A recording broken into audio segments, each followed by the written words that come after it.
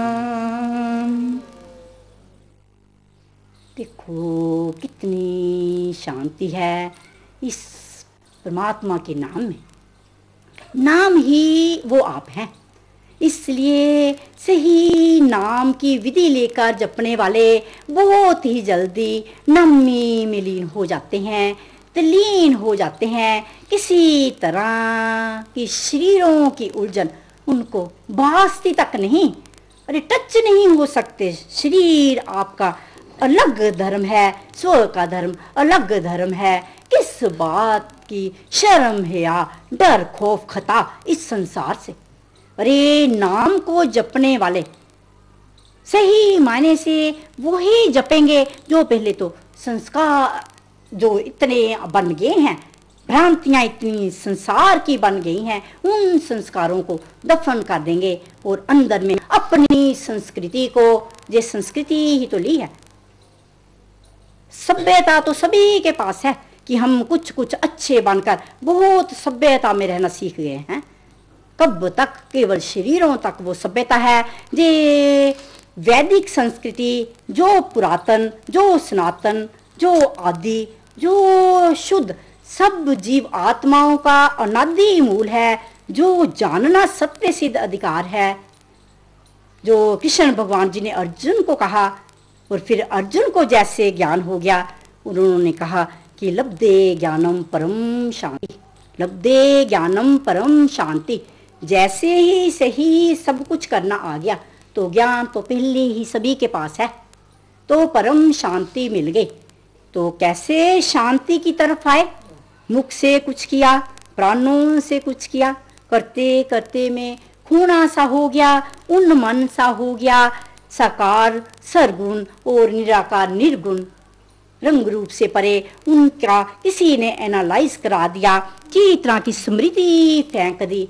तो कोई मंदिरों में, कोई गुरुद्वारों में, जहाँ कहीं घर में असंग ब्रह्म को ध्यान में लेता है तो क्या कोई फर्क रह गया? कोई भी तो फर्क नहीं। ओम तत् सत है, निर्गुण निराकार हैं, गोविंद सरगुण साकार लीलाएं ज्ञान और प्रेम की करके कहाँ पर लीन हो गए? उसी सत्ता में। अब कहीं किसी का क्या नाम निशान है? क्या राम कृष्ण और शिव किसी को जहाँ भौतिक जगत में दिखाई दे रही हैं? क्या संतों के शरीर दफन जी नहीं हो जाने हैं? लेकिन जो संत की वाणी है, सप्त शास्त्रों के इशारे हैं, मंदिर गुरुद्वारों में जो सुबह से रात तक होके दिए जा रहे हैं, कहाँ इशारा है? मूल की तरफ, अस्तित्व की तरफ। कौन आस्तिक है? जिसका ध्यान अस्तित्व की ओर है, वरना तो सभी नास्तिक हैं। दस्सी की दृष्टि में वही आस्तिक है जिसका अस्तित्व पर, मूल पर ध्यान है, जो अवेयर रहता है प्रकृति के प्रपंच से, और पुरुष परमात्मा जो सनातन है, जो दिव्य हैं, अलौकिक हैं, तीनों शरीरों के साक्षी हैं, आत्मा बनकर बैठे हैं। तो फिर क्यों मन की रुकावट को बींद नहीं देते हम? क्योंकि ये है नहीं। ये कहाँ मिलता है? ये है नहीं, कभी एक्सरो में आया नहीं। अपने कल्पना के दायरे में कीड़े की तरह यदि उन्हीं विचारों का तांता बना रहेगा, कोई मुक्ति को गहन ही कर नहीं सकेगा। मुक्ति किसी अलग देश में, किसी और तरह के काल में नहीं है। मुक्ति केवल चित्त की अवस्था है। इसलिए इस तरह की विधियों को ले लेने वाले पल पल क्षण क्षण का, प्रेजेंट का आनंद लेते हुए अपने भविष्य को उसी तरह से ढाल लेते हैं। इसलिए संत कहते हैं कि यहीं पर सब कुछ है। स्वर्ग लोक भी जहाँ पर है, मृत्युलोक भी जहां पर है, ब्रह्मलोक भी और पर ब्रह्मलोक भी, और कोई दूसरी जगह पर नहीं है। इसलिए ये बहुत गहरा विषय है, बहुत दूर की आवाज है। कईयों को भ्रांतियां भी हो जाती हैं, लेकिन जो फिर मन की भ्रांतियों को बींधता चला जाएगा, उसके अंदर में कोई संशय उठने की जगह नहीं बचेगी, और अंदर ही जब उत्तर देने वाला है तो आप खुद से जान जाओगे कि खुद खुदा, I am the subject, I am the subject.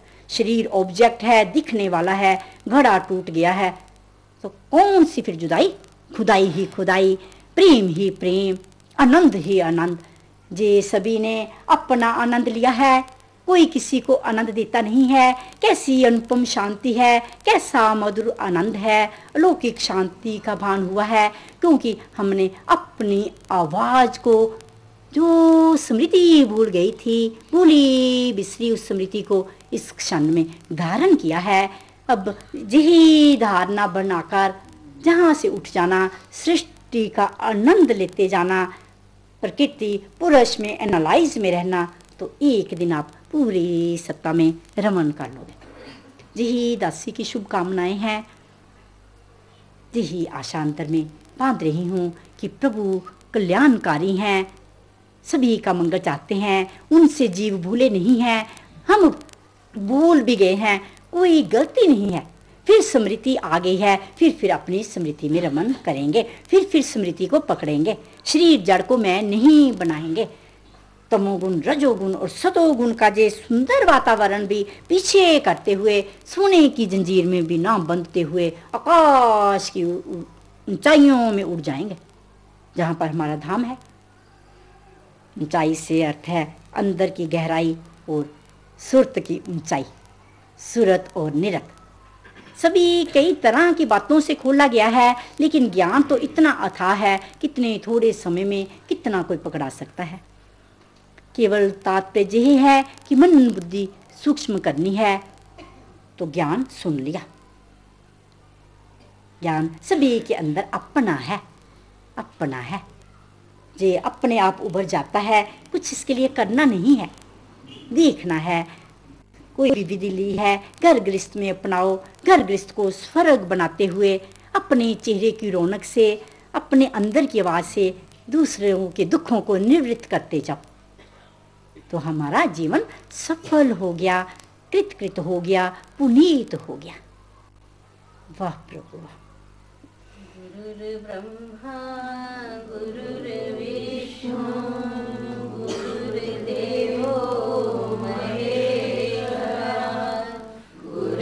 साक्षात् परब्रह्म तस्मै श्री गुरुवे नमः। ज्ञानमूलं गुरुर्मूर्ति पूजामूलं गुरुर्पदं मंत्रमूलं गुरुर्वाक्यं मोक्षमूलं गुरुकृपा। अखण्डमण्डलाकारं व्यापदं येन चराचरं तद्भद्रं दर्शितं येन तस्मै श्रीगुरुवे नमः। ब्रह्मानन्दं परमसुखदं केवलं ज्ञानमूर्ति द्वन्द्वातीतं गगनसदृशं तस्मत्सादिलक्ष्यम् एकं नित्यं विमलयचलं सर्वादिसाक्षीभूतं भावातीतं त्रिगुणारहितं सद्गुरुं नमामि। भावातीतं त्रिगुणारहितं सद्गुरुं नमामि। भावातीतं त्रिगुणारहितं सद्गुरुं नमामि। त्वमेव माता च पिता त्वमेव बन्धु च सखा त्वमेव विद्या द्रविणं त्वमेव सर्वं मम देव देव।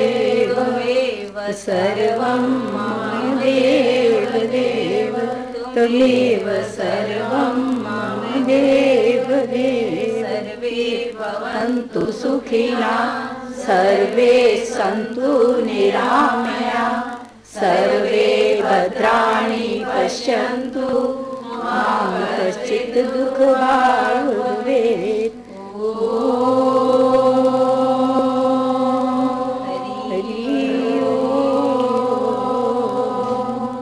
सच्चिदानंद भगवान की जय।